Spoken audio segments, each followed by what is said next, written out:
Ain't gonna look at nobody. Turn me around, turn me around, turn me around. Ain't gonna let nobody turn me around. Just keep on walking, keep on talking, walking in freedom line. The central fallacy of austerity is that we are broke, and the primary approach to budget problems is to cut services. Speaking on at least two good ways to address the revenue problem would be Pauline Turlo of Ask For Me 2858, and Kevin Brown of Northside Action for Justice, and Jennifer Edwards of Communities Organized to Win. Hello. When the media and politicians scream about fiscal cliffs and the need for budget cuts and the unaffordability of public sector pensions, public services, services for the poor and disabled, the reality is not that we can't afford public services and public pensions. The reality is that the rest of us, the little people, cannot afford the wealthy. The wealthy are destroying America. But we in Illinois can take back some of the power and restore and preserve our great state by making rich people pay a more fair share of taxes. Preserve our great state by making rich people pay a more fair share of taxes.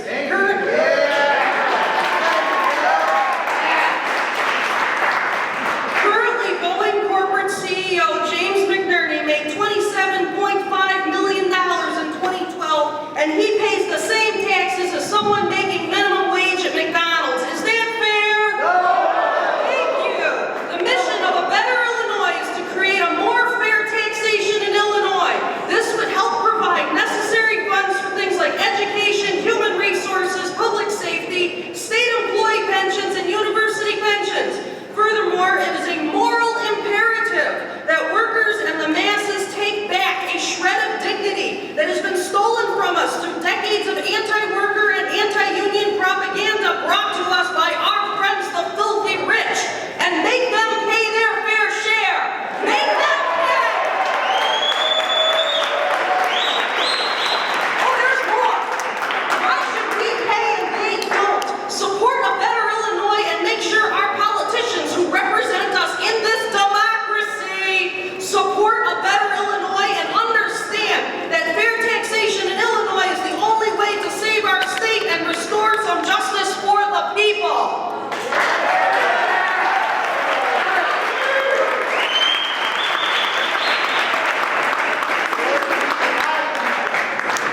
Thank you. Oh, I'm Pauline and I'm secretary of AFSCME 2858.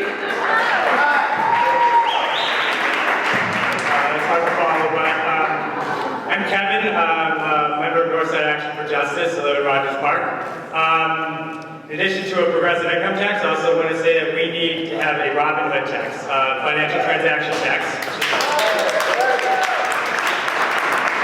In the state of Illinois as well as federally, financial transaction tax is a tax on transactions made at the Chicago Mercantile Exchange, Chicago Board of Trade, other trading firms. It's a small tax on the daily transactions that are worth hundreds, altogether worth billions or trillions of dollars. We want your support for House Bill 5929. It was just introduced by Representative Mary Flowers. It would impose a $1 tax every time a trade is made at, say, CME or Chicago Board of Trade. $1 tax, which could generate billions of dollars every year and generate more funding for services. So when I ask you to co-sponsor House Bill 5929, introduce a similar bill in the Senate. There was a referendum on the ballot in Uptown 2 years ago, an advisory referendum. 1,300 people voted, and over 75% of people in the primary voted yes to getting a Robin Hood tax. So we have had a chance to vote on this in the Uptown Community 17 precinct. 75% plus people voted yes to getting Robin Hood tax. That's Democrats and Republicans. I represent a group called Communities Organized to Win. We're part of SEIU Local 73.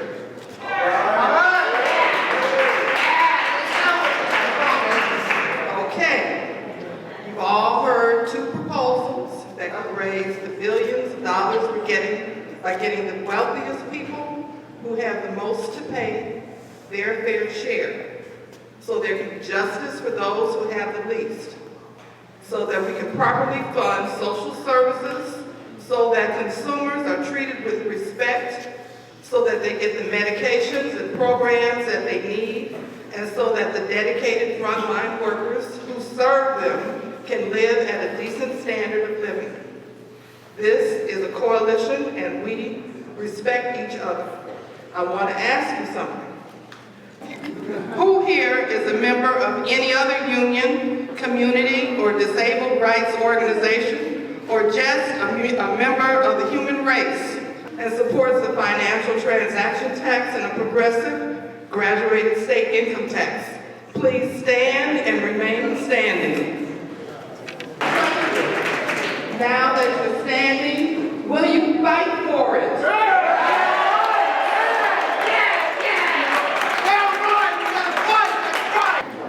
You guys are speaking our language on this one, so thank you. I support both of those. We had first done in the Senate, we tried doing the progressive income tax, taxing wealthier people at a higher rate than lower income people. 4 years ago, I was a chief co-sponsor then. Unfortunately, we only got 19 votes in the Senate. You need 30 to pass something. So there's a lot of work to be done on this. So we are going to need all of you fighting for it. The other thing I just think you guys have to understand is if we get this, the way this is actually going to work, getting the progressive income tax so that wealthier people pay more in tax than lower income folks. It's in our state constitution. So we first have to get a constitutional amendment on the ballot. Then you need to get 60% of the people who vote for that, 60% of the people who vote on that issue to vote yes, that they support it. Then that means we are able to pass a statute that changes the tax structure. This is a very long process. That does not solve our immediate budget problem this year where we have the income tax starting to go away and a revenue drop that we're going to have to try to still do a balanced budget around. So in addition to working on these things, you guys need to know we need to be doing work on extending the current income tax now so that we don't have another budget cut that we need to do right now. So I think you need to be looking at adding that to your revenue agenda, not just the Robin Hood tax and the graduated income tax, but doing something so we're not facing another cut right now, which is really upon us as we speak. So I absolutely support these, and I'm going to be fighting for them, have been in all my time there. I don't think there's been a revenue bill that came to the Senate that I haven't been a yes on, and will certainly continue to do so.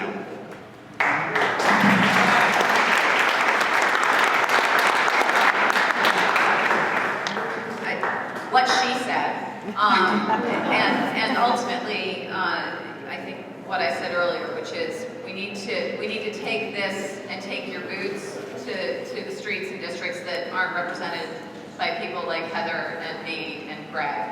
And I certainly will be taking my boots into those districts to get it done, because it's going to be a tough battle, but it's worth fighting. In the 20-some years I've been doing political organizing in Chicago, this is the first time I've even had hope. And I'm very excited to be part of it and to have an opportunity to try to make that happen. But Heather's absolutely right. We have to have, this is a multi-front battle that we're fighting. We need to make sure we plug the hole this year so that we can make the long-term solution possible in the end. I would like to ask the legislators, in 2010, they've been holding, since 2010, they've been holding a significant amount of funds for us, and when are we gonna have those funds? I mean, that piece of Madigan has a freckle. You're talking about the back pay issue? Yeah, I mean, honestly, I can't tell you how many times we've had conversations with the appropriation chairs about getting that back pay into the budget, and somehow it miraculously never makes it into the supplemental. It's like some mystery above us on why it doesn't, and I do think there's a leadership challenge on that has to get be willing to put it in the budget. The governor, I do know, has been trying to, within his appropriation authority, keep paying off everywhere he can, and we certainly support it. And maybe Kelly has more to add. I have co-sponsored the supplemental appropriation bills specific to the back pay, and I'm going to be a little more blunt than Senator Steans. The leadership problem is not in her chamber, it's in mine. I will say that our congressperson, Jan Cassidy, has been one of the leading proponents for extended unemployment benefits, for renewing that. But the Republicans killed it. That's what happened. Thank you. I just wanted to talk about if you'll pardon the expression, silliness of applying Taylorism to human services. And, well, it's this idea that Henry Ford, and it's interesting that this comes from the Henry Ford, or the Ford Foundation, because Henry Ford applied it in manufacturing cars, where a person would just do one thing all day long, just do one thing, and then it would be an assembly line. And it really took people's pride in their work away from them, because it's very wonderful to build a car, but to just put a door on all day or something like that. This is what's called Taylorism, and it's even worse to apply this kind of an efficiency system to human services. And I wanted to say also that. What this means is that people who don't know anything about it are making the decisions, and they don't have any idea what human services means. And this applies to many things like global warming, where people who don't know anything about global warming cause doubt about global warming. And I had several other examples. When tobacco was, when we were trying to do the tobacco thing, that people who didn't know anything about human health would stand up and say that tobacco doesn't hurt anybody. And the other one I wanted to say is that today, scientists are standing up and saying GMOs won't hurt anybody, and they are, and the scientific work has been done. So, okay, I just wanted to express that opinion. We will be closing out with a song. Ain't gonna let nobody turn me around, turn me around, turn me around. Ain't gonna let nobody turn me around. Just keep on walking, keep on talking, walking in freedom line. Ain't gonna let nobody turn.